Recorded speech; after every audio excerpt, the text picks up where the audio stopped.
दैनिक Chhattisgarh channel देखना शुरू कर चुके हैं आप और छत्तीसगढ़ प्रदेश की आज की तमाम सभी महत्वपूर्ण बड़ी खबरों की शुरुआत जय जोहार और नमस्कार के साथ। छत्तीसगढ़ में मुख्यमंत्री साय का 21 दिन में लगातार दूसरी बार दिल्ली दौरा देखने को मिला, जहां कैबिनेट विस्तार पर यहां चर्चा हो सकती है। तो वहीं दोनों डिप्टी सीएम और वित्त मंत्री भी इस बैठक में मौजूद रहेंगे। छत्तीसगढ़ में लोकसभा चुनाव के खत्म होने के बाद से ही सीएम साय के कैबिनेट में बदलाव की चर्चाएं काफी तेज लगाई जा रही हैं और ऐसे में नए चेहरे कौन होंगे, इसको लेकर कयास लगाए जा रहे हैं। मुख्यमंत्री विष्णुदेव साय एक बार फिर से दिल्ली के लिए रवाना होने वाले हैं और इस दौरान संगठन के कई बड़े नेताओं से उनकी मुलाकात होगी। पिछले 3 सप्ताह में सीएम का ये दूसरा दिल्ली दौरा है और इसके बाद मुख्यमंत्री सिर्फ अकेले दिल्ली में नहीं रहेंगे, बल्कि डिप्टी सीएम विजय शर्मा, अरुण साव और वित्त मंत्री ओपी चौधरी के भी जाने की भी खबर है। इसकी वजह से गुरुवार को होने वाले जनदर्शन कार्यक्रम को स्थगित भी कर दिया गया है। वर्तमान में सीएम सहित कुल 11 मंत्री हैं। कुल विधायकों का 15% मंत्री बनाने का नियम होता है और ऐसे में बृजमोहन अग्रवाल के संसद बनने के बाद अब 2 मंत्री और बनाए जा सकते हैं। ये मुख्यमंत्री के विवेक और विशेषाधिकार पर निर्भर करता है। हालांकि इसके लिए दिल्ली की सहमति भी ली जाएगी। फिलहाल इस बात की ज्यादा संभावना है कि मंत्रिमंडल में एक ओबीसी विधायक को बाहर किया जा सकता है और इसकी जगह पर रायपुर पश्चिम से विधायक राजेश मूणत या फिर बिलासपुर से अमर अग्रवाल को जगह मिल सकती है। इसके अलावा दुर्ग से गजेंद्र यादव और कोंडागांव से लता उसेंडी को साय कैबिनेट में शामिल किया जा सकता है। छत्तीसगढ़ और मध्य प्रदेश में जाने वाले रास्ते पूरी तरीके से बंद हो गए हैं। जीपीएम में पूरी की पूरी सड़क बह गई। 5 जिलों के लिए बारिश को लेकर अलर्ट जारी है। 4 में बारिश को लेकर ऑरेंज अलर्ट जारी है। तो वहीं रायपुर में झमाझम बारिश बीते दिन देखने को मिली। दरअसल छत्तीसगढ़ में बारिश को लेकर के हम आपके लिए अपडेट लेकर आ गए हैं। दरअसल कोरबा में बूंदाबांदी के बाद जो है धूप निकल गई। वहीं रायपुर और दुर्ग में दोपहर बाद मौसम ने करवट ली और शाम होते होते झमाझम बारिश देखने को मिली। मौसम विज्ञान विभाग ने कांकेर, खैरागढ़, छुईखदान, गंडई, कबीरधाम, बेमेतरा के लिए ऑरेंज अलर्ट जारी किया है। साथ ही बात करें तो यहाँ पर जो है 18 और 19 जुलाई की स्थितियों की अगर हम बात करें तो यहाँ बस्तर, दंतेवाड़ा, सुकमा, बीजापुर में भारी बारिश हो सकती है, जिसको लेकर ऑरेंज येलो अलर्ट जारी किया गया है। साथ ही 19 जुलाई के लिए गरियाबंद, धमतरी, बस्तर, कोंडागांव, दंतेवाड़ा, सुकमा, कांकेर, बीजापुर और नारायणपुर में 1-2 जगहों पर भारी बारिश को लेकर रेड अलर्ट जारी है। साथ ही गोबरा, नवापारा में 90 मिलीमीटर बारिश रिकॉर्ड की गई बीते 24 घंटे के दरमियान अगर हम बात करें तो। साथ ही बस्तर में बारिश के बाद यहां स्थित कई जलप्रपात की सुंदरता काफी बढ़ गई है। 5 दिन से अच्छी बारिश के संकेत यहां पर आने वाले 5 दिनों में देखने को मिल रही है, जहां 18 जुलाई के बाद से जो है अब बिलासपुर, दुर्ग, रायपुर और सरगुजा के कुछ स्थानों पर भारी बारिश हो सकती है, जिसको लेकर मौसम विज्ञान विभाग ने चेतावनी दी है। राजधानी में मोतीबाग स्थित पानी की टंकी में लीकेज की वजह से सड़क पर लाखों लीटर पानी बह गया। स्मार्ट रीडिंग जोन में तक्षशिला में ये बच्चे फंसे रहे। दरअसल राजधानी रायपुर के मोतीबाग स्थित ओवरहेड वाटर टैंक में लीकेज हो गया और जिसके चलते लाखों लीटर पानी बहने की वजह से टैंक के नीचे मौजूद जोन 4 के कार्यालय, स्मार्ट रीडिंग जोन तक्षशिला और बगल में मौजूद प्रेस क्लब के सामने पूरी तरह घुटनों तक पानी भर गया। तक्षशिला में पढ़ने के लिए पहुंचे बच्चे सड़क पर पानी के भर जाने की वजह से रीडिंग जोन में फंस गए। उन्हें प्रेस क्लब के रास्ते बाहर निकाला जा रहा था। वहीं बात करें तो जैसा कि आप सभी इस वीडियो के माध्यम से देख सकते हैं, अंदाजा भी लगा सकते हैं। छत्तीसगढ़ में अब कोरिया के पटना को जो है नगर पंचायत का दर्जा दिया जा चुका है। छत्तीसगढ़ सरकार ने इसके लिए अधिसूचना जारी कर दी है। आतिशबाजी करके लोगों ने इसके लिए जश्न भी बनाए हैं। छत्तीसगढ़ के कोरिया जिले के ग्राम पंचायत पटना को नगर पंचायत का दर्जा मिल चुका है। तो वहीं छत्तीसगढ़ सरकार ने ग्राम पंचायत पटना को नगर पंचायत बनाने की अधिसूचना जारी कर दी है और इसकी जानकारी मिलने पर पटना में जमकर आतिशबाजी हुई। साथ ही विधायक भैयालाल राजवाड़े भी इस जश्न में शामिल होने पहुंचे। पटना को नगर पंचायत बनाने की मांग को लेकर छत्तीसगढ़ राज्य गठन के 2 साल बाद से इसकी चर्चाएं शुरू हो गई थी। कोरिया जिले का ये तीसरा नगरीय क्षेत्र होगा। कोरिया जिले के ग्राम पंचायत पटना को नगर पंचायत बनाए जाने की अधिसूचना का प्रकाशन छत्तीसगढ़ राजपत्र में 11 जुलाई 2024 की तिथि पर कर दिया गया है। छत्तीसगढ़ के राज्यपाल के नाम से उप सचिव रेणुका श्रीवास्तव ने छत्तीसगढ़ राजपत्र प्रकाशित किया है और इसकी जानकारी मंगलवार को राजपत्र नोटिफिकेशन सार्वजनिक होने के बाद मिली। ये जानकारी मिलने पर पटना के लोगों ने जमकर आतिशबाजी मनाई और जश्न भी मनाया। बैकुंठपुर विधायक भैयालाल राजवाड़े भी इस मौके पर पटना पहुंचे और पटना पहुंचने पर स्थानीय नागरिकों ने उनका जमकर स्वागत किया। छत्तीसगढ़िया ओलंपिक अब छत्तीसगढ़ में बंद होने जा रहा है। प्रदेश में जहां मांग होगी वहां क्रीड़ा प्रोत्साहन योजना शुरू किए जाने को लेकर पारंपरिक खेल को बढ़ावा देने के लिए किया जाएगा। राजीव मैदान क्लब योजना के बाद अब छत्तीसगढ़िया ओलंपिक पर भी अब गाज गिरने जा रहा है। जहां पिछले साल ओलंपिक की शुरुआत हरेली के दिन यानी 17 जुलाई को हुई थी और इस बार शायद सरकार इसके लिए बजट शून्य कर दिया है। खेल एवं युवक कल्याण विभाग की माने तो नई सरकार में छत्तीसगढ़ क्रीड़ा प्रोत्साहन योजना की शुरुआत होने जा रही है और इसके अंतर्गत पारंपरिक खेलों को बढ़ावा दिया जाएगा। लेकिन ये छत्तीसगढ़ ओलंपिक से थोड़े बदले फॉर्मेट में होगा। इसी के साथ ही इसमें जो जिले के जिस खेल की मांग करेंगे वहां उन खेलों का आयोजन होगा। ये निर्णय इसीलिए लिया गया है क्योंकि बस्तर के पारंपरिक खेल अलग होते हैं और सरगुजा के अलग, और अब विभाग सभी जिलों के डिमांड जो है सौंपने वाले हैं। इसके बाद पारंपरिक खेलों का एक नया फॉर्मेट तैयार होगा। राज्य सरकार द्वारा ग्राम पंचायतों एवं 146 ब्लॉक स्तर पर होने वाले आयोजन को लेकर अलग अलग कमेटियां गठित करती थी और ऐसे में राज्य में ग्राम पंचायत स्तर पर कमेटी गठित करने को लेकर संयोजक सरपंच थे और ब्लॉक स्तर पर गठित कमेटियों के संयोजक विकास खंड अधिकारी थे। अब बात करें तो यहाँ क्रीड़ा प्रोत्साहन योजना में जोर इंफ्रास्ट्रक्चर पर होगा और हर जिले से लेकर ब्लॉक तक के खेल के मैदान होंगे। विभाग इसकी तैयारी में है और इसके अलावा योजना में फेडरेशन को मजबूत करने पर भी काम होगा और उन्हें आर्थिक मदद से अधिक दी जाएगी जिससे खिलाड़ियों को प्रोत्साहन मिले।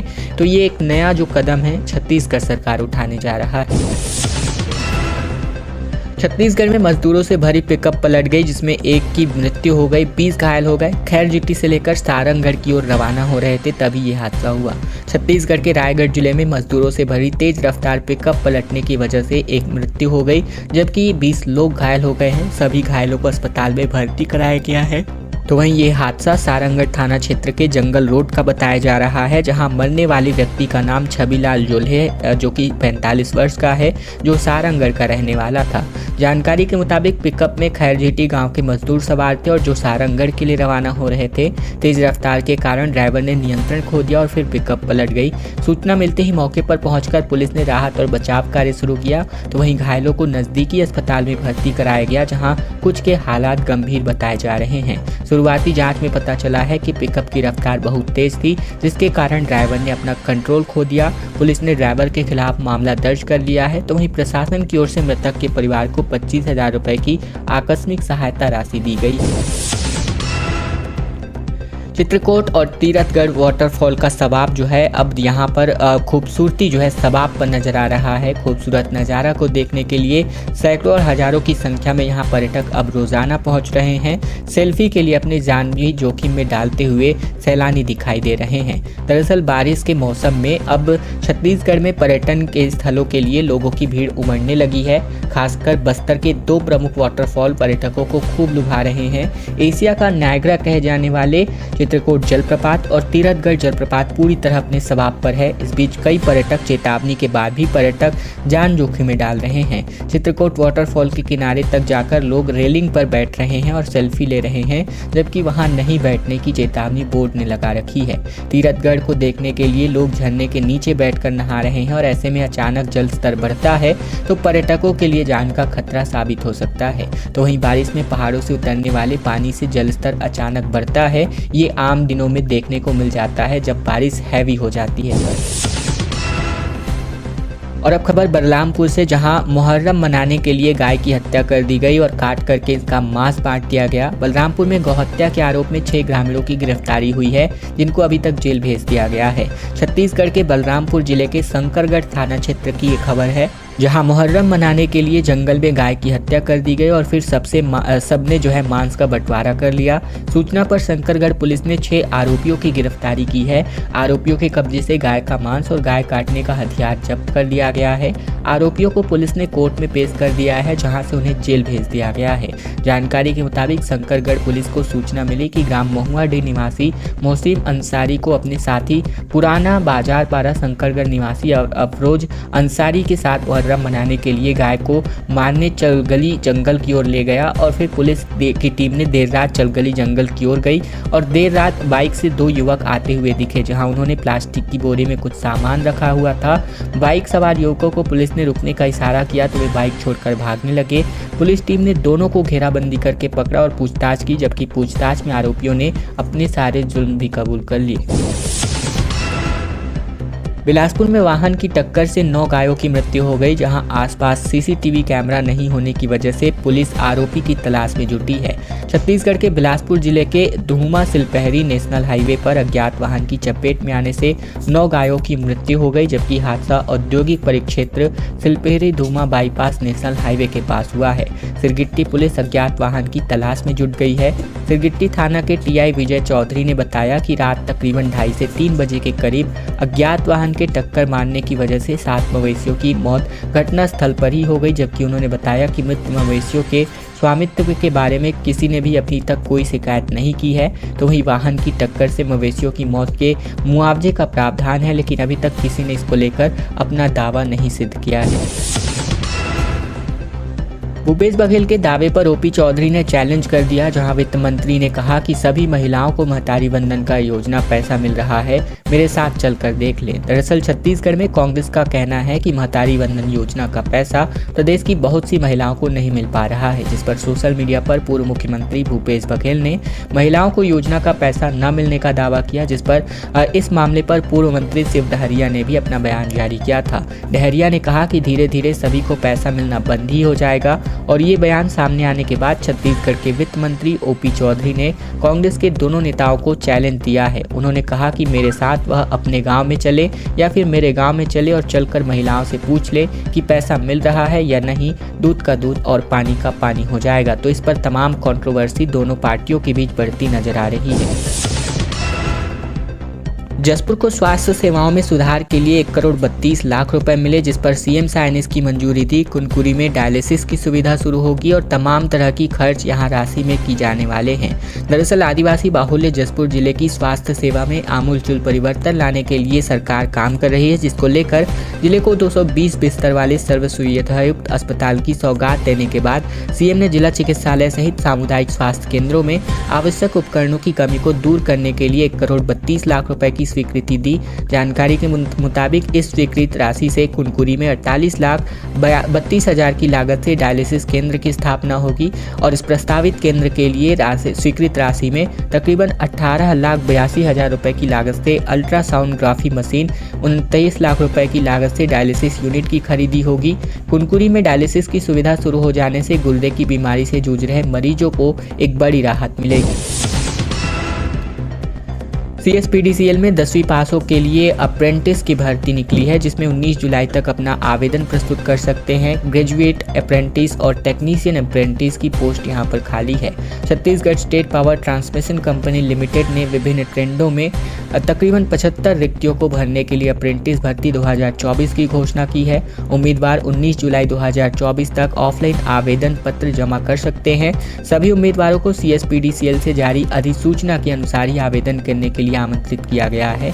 CSPDCL ग्रेजुएट और टेक्नीशियन अप्रेंटिस पदों के लिए चयन प्रक्रिया में सर्वश्रेष्ठ उम्मीदवारों का चयन सुनिश्चित करने के लिए कई चरण शामिल हैं, जहां एक विस्तृत अवलोकन यहां पर दिया गया है, जिसकी डिटेल आप अभी अपनी स्क्रीन पर देख रहे हैं। छत्तीसगढ़ के एग्रीकल्चर यूनिवर्सिटी में फैकल्टी और नॉन फैकल्टी के 175 पदों पर भर्ती होगी, जिसके लिए नोटिफिकेशन आने वाले टाइम में हो सकता है जारी हो जाए, अगर वित्त विभाग से इसकी अनुमति मिल जाए। दरअसल इंदिरा गांधी कृषि विश्वविद्यालय में सहायक प्राध्यापक सहायक ग्रेड 3 के 175 पदों पर भर्ती निकाली जाएगी, जिसके लिए विश्वविद्यालय प्रबंधन की तरफ से प्रस्ताव बनाकर सरकार को 2 बार भेजा जा चुका है। शासन से मंजूरी मिलते ही विश्वविद्यालय प्रबंधन विज्ञापन जारी करेगा और ये सभी पद कृषि कॉलेज, कृषि इंजीनियरिंग कॉलेज और शोध केंद्र के लिए हैं। IGKV में सहायक प्राध्यापक, वैज्ञानिक और सहायक ग्रेड 3 के लगभग 1000 पद खाली हैं। इन पदों में से 300 पदों को भरने के लिए प्रबंधन ने प्रस्ताव बनाकर शासन को भेजा था, लेकिन इस प्रस्ताव को शासन की तरफ से अनुमति नहीं मिली और अब एक नए सिरे से पदों की संख्या को कम करके फिर से विश्वविद्यालय ने प्रस्ताव भेजा है। अधिकारियों का कहना है कि आने वाले दिनों में विश्वविद्यालय का ICAR से एग्रीडिटेशन होना है और इस लिहाज से खाली पदों को भरना बेहद जरूरी है।